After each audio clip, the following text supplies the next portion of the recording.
Who are you?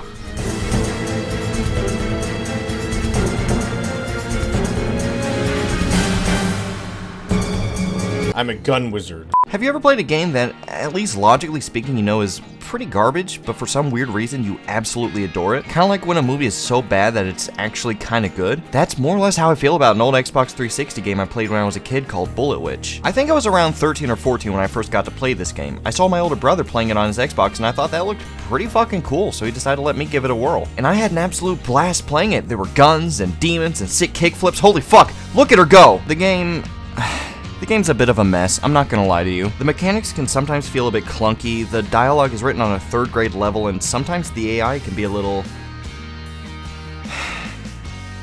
yeah, but there's genuinely a lot to enjoy about this game, and even a lot of the negatives, at least in my opinion, just give it a certain charm that I can't help but love. So you know what? Let's take a moment to go back and reflect on this diamond in the rough so we can see what worked, what didn't, and why.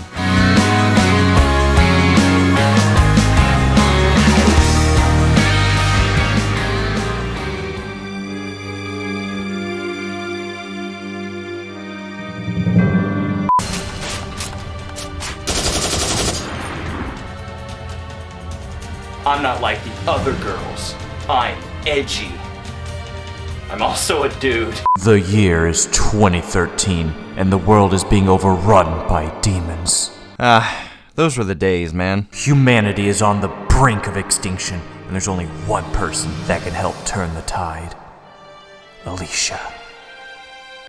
Oh god, how do I even begin talking about her? Okay, so like, imagine an edgy 13-year-old kid that's just starting to learn he likes girls, and he decides he wants to become an artist, so he posts like an anime OC to DeviantArt. Yeah, that's basically who our main character is. She's a witch that has 2 main methods for wiping out enemies, her big-ass gun and magic. Oh, and she also has like a voice in her head or something, I don't know, it's probably fine. Stupid dog! You made me look bad! The gun starts off as just a machine gun, which is good for close to medium range combat, but as you progress through the game and earn more points, you can purchase new gun forms to cycle through. Personally, I really love running around with the shotgun. It forces you to get in really close in order to do any real damage, but it's super fun to just blast dude in the face and see him eat shit. You can also purchase a Gatling gun and a cannon. The Gatling gun is great for either wiping out a large group of weaker enemies quickly or dealing a ton of damage to certain tougher enemies' weak spots. The cannon form, however, is way more precise and essentially serves as either a sniper for faraway enemies or as just a way to sort of like just to like cheese tanks if you don't have enough magic to do it the proper way. Oh, speaking of which, the magic in this game is fucking awesome. Much like with the gun, your magic starts off very limited with only a few spells to get you by, but as you progress you can purchase or unlock new magic through the story as well as upgrade what you already have to make it stronger and more effective. You can use your spells by cycling through a series of circular menus. There are 3 in total and each one has 3 spells to choose from. This mechanic can feel pretty janky to new players, but it's really easy to get used to once you start getting into the swing of things. I essentially throw the spells into 2 different categories: miscellaneous combat spells and holy fuck! In order to be any good at this game, you have to utilize both your guns as well as your magic, especially because the game mechanically links the 2 together. Every time you cast a spell, it consumes your magic, and while it does regenerate over time as you'd expect, it also lowers the maximum amount of magic you can store.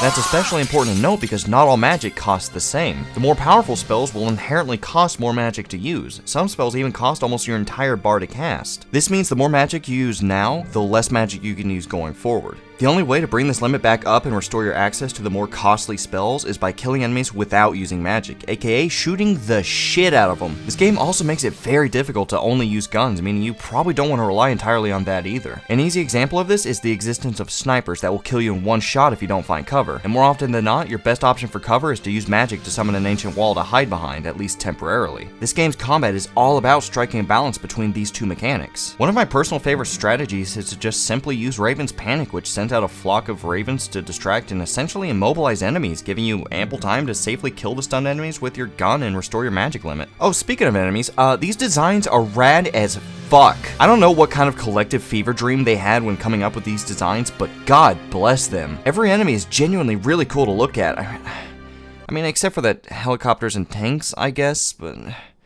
Look, what do you want from me, man? And for a game this short, roughly 6 hours depending on how good you are, there's a pretty good amount of variety when it comes to what type of enemies you face. These undead soldiers are the most common enemies you'll see throughout the game, and taking them on is simple enough, but there's plenty more to this game than just them. You have the psychic enemies that throw environmentals at you, feral possessed people that sprint around like psychos, huge Goliaths that can only be killed by hitting their weak point, and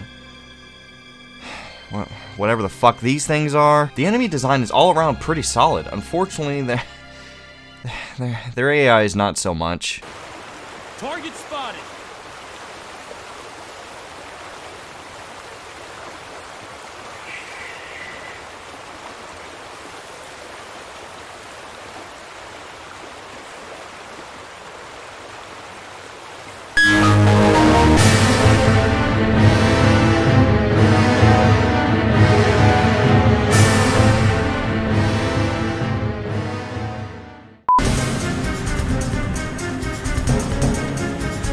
Target spotted.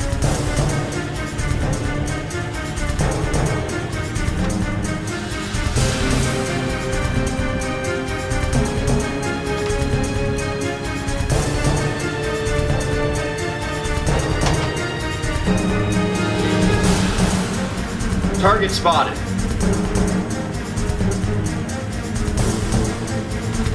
There are basically three main things that I think really kind of hold this game back from its true potential. Its AI, its level design, and its story. You want to say your prayers? Witches don't need prayers.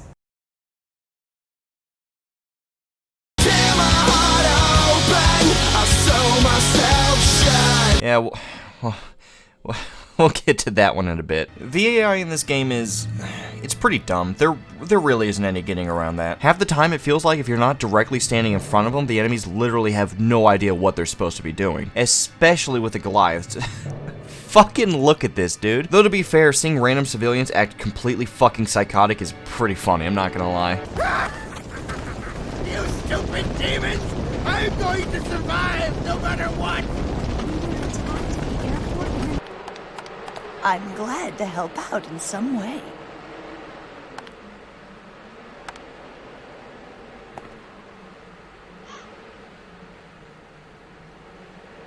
Are we rushing in? Or are we going sneaky beaky like? It seems like a lot of the problems lie with the enemies or allies just not knowing how to react when you're too far away, which sort of leads into the next problem with the game, its level design. I do not understand why the developers put in so much needless open space within the stages. This wouldn't really be much of a problem if there was plenty to do within that space, but oftentimes there just isn't. Several stages are weirdly designed so you just find yourself running around with nothing to do but eagerly wait for the next group of enemies to kill. There are also several points throughout the game where it really isn't clear where you're supposed to go, and the lack of any sort of map doesn't fucking help. If you haven't played this game before, you're bound to come across points where you just get absolutely lost and have to wander around aimlessly until you figure out where you're supposed to go. Though as a side note, that does actually work in the game's favor at one point when you have to work your way through a misty forest filled with enemies. That genuinely makes the entire section feel much fucking creepier. Holy shit. Now of course this isn't to say everything about the level design is bad. For example, one of the things I love about this game is the destructible environments. One of the spells you unlock through the campaign is the ability to summon a tornado, and watching it absolutely demolish your surroundings is incredibly satisfying. And of course, being able to use willpower to hurtle cars at enemies is really fun. I almost think that's part of the reason why they made things so open, so there'd be plenty of room to put in environmentals to mess around with. But even that doesn't make a whole lot of sense once you realize a lot of the wide open spaces that make things such a slog usually don't have many environmentals to mess around with. It's just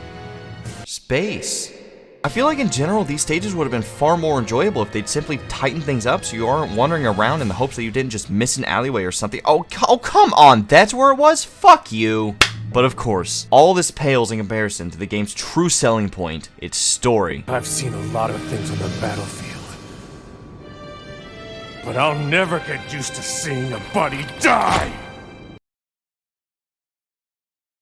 You guys remember when I said this game is so bad it's good?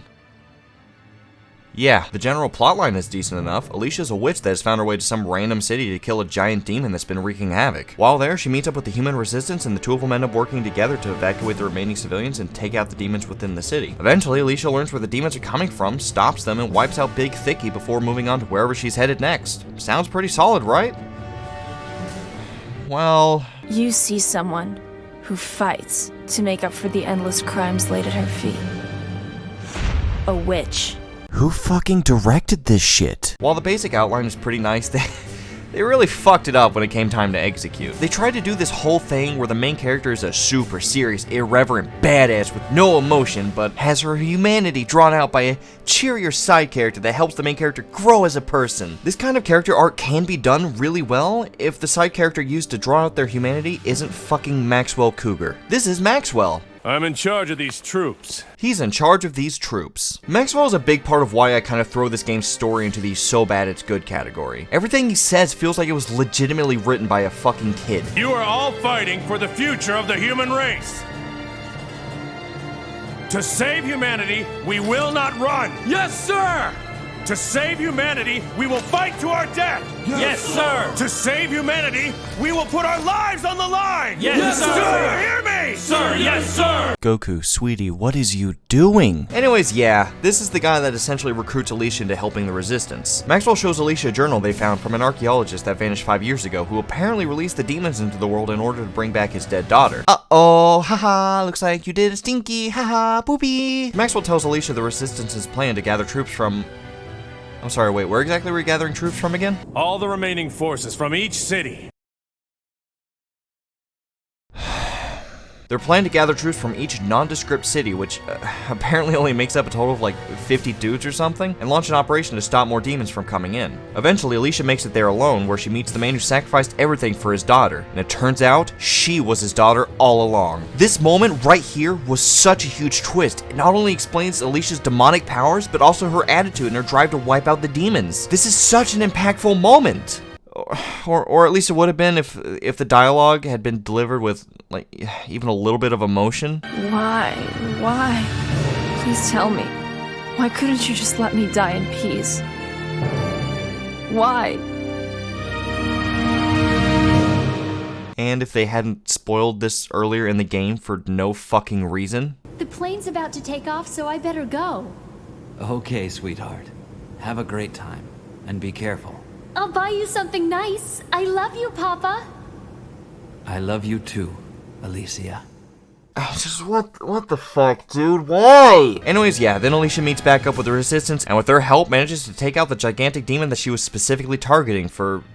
reasons? After their work here is complete, Alicia and Maxwell part ways for good. Oh god, Maxwell, stop! Bad touch! Bad touch! You know, the more I think about it, the more I tend to liken Alicia's boring demeanor to that of Dante from Devil May Cry 2, which is not a game I have any love for whatsoever. But I think the thing that makes it enjoyable with her when it's just absolutely grating with Dante is the existence of Maxwell and his abysmally delivered dialogue. It's legitimately hard not to laugh when I see him say this kind of shit. It also helps that, again, unlike Devil May Cry 2, this game does make some genuine attempts at comedy. It's kind of hit or miss, but at the end of the day, Maxwell's joking demeanor does bring in at least some semblance of life to counteract Alicia's stoic attitude. We didn't get that with Dante. All we got from him was this. The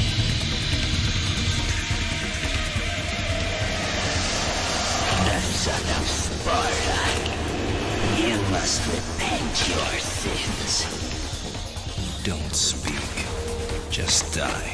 Fuck you. Despite all the time I spent shitting on it, at the end of the day, I really do love Bullet Witch. It's certainly very easy to pick apart this game's many flaws. By no means do I think anyone could honestly say it's any good. But it's hard not to love the almost innocent charm of it all. And it's also hard not to appreciate it for what it is. A fairly experimental game from a time when more games were allowed to be experimental. Nothing in the industry back then felt like it was set in stone. Developers generally still had the freedom to just try weird shit and see what worked and what didn't, and that's something that's becoming rarer and rarer these days. I don't think we really need more Call of Duties, mindless experiences where we pretty much know exactly what to expect from them. There's nothing wrong with that, but we have plenty of those already. I want to see more Bullet Witches in the world. More weird shit, more games where the developers just try things because, hey, maybe it would be cool, and if it works out, great. If not, oh well, chalk it up to a lesson learned. I think it would be great if someday we got a sequel to this game. I really do consider this game to be a diamond in the rough. There's a lot of jankiness that gets under my skin, but once you get into the mechanics, there's really something special here that I genuinely believe more people would love if it was a bit more polished. Unfortunately, I know that's not very likely considering the pretty poor reception the game got when it came out and the fact that Cavia was disbanded roughly 4 years after developing it. But you know what? Cavia's last last game before getting disbanded also had a pretty mixed reception when it released roughly a decade ago. It was a teeny tiny little game called Nier, and it ended up getting a sequel 7 years later. Another teeny tiny game called Nier Autonoma. And you know what? I've seen enough drawings of this chick getting tentacle fucked to know that the game probably sold pretty well. So who knows? Maybe one day I will get the Bullet Witch sequel I desperately want. But until then, I guess I'll just have to settle for replaying the original game over and over again. Or, you know, waiting for the Steam port to get a patch fixing the goddamn frame rate issues. Oh my god! Anyways, thanks for indulging me while I talk about this game. I know it's quite a bit more niche than what I normally talk about, but I genuinely do think this game is a lot of fun. Hopefully I've convinced at least some of you to check this game out for yourself. Seriously, I don't think you'll regret it. Just get fucking wasted and really go to town on this game. You'll have a blast. I swear on Narcost's life. Hey Nar, do you remember back in 2013 when like there was like that like demon invasion and shit? What do you mean? Yeah, like 2013 it happened, you know, there was like guys were wearing faces and then like Bayonetta got a lobotomy and saved the world, you know? What the fuck are you talking about? It's history, bro. It was like modern 9/11. Bayonetta getting a lobotomy? Yeah, bro. Was the second coming of 9/11? Yes.